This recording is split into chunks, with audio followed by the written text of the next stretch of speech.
রাধে রাধে। তো ছোট্ট করে একটা ভিডিও বানাচ্ছি আমাদের গোপালের জন্য।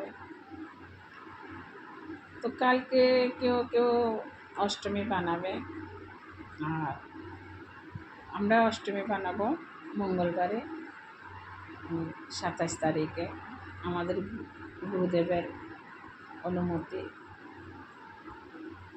সেই জন্য আমরা মঙ্গলবার দিনই বানাবো।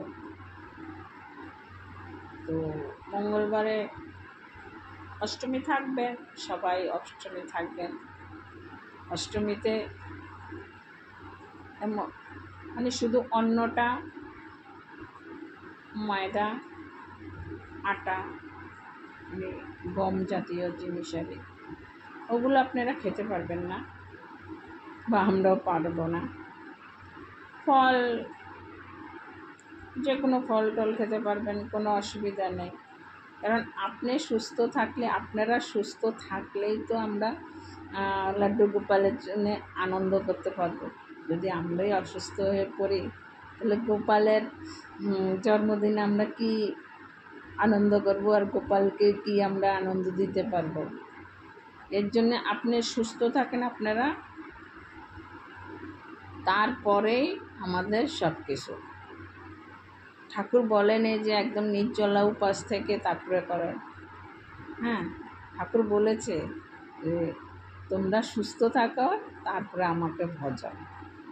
তোমরা অসুস্থ হয়ে পড়লে তো আমাকে ডাকবা কী করে? তাই আপনারা যেটা খেয়ে আপনাদের পুষ্টিগত বা শরীরে ক্ষমতা থাকে, ভালো থাকেন, সেইভাবে আহার করবেন, তাতে কোনো অসুবিধা নেই। দুধ টুধ খাওয়া যাবে, ফল পাকড়া খাওয়া যাবে।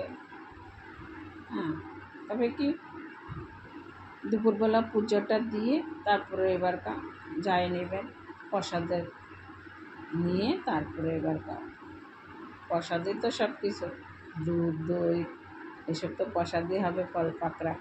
তাই ওগুলো আপনারা পেতে পারবেন, কোনো অসুবিধা নেই। কিন্তু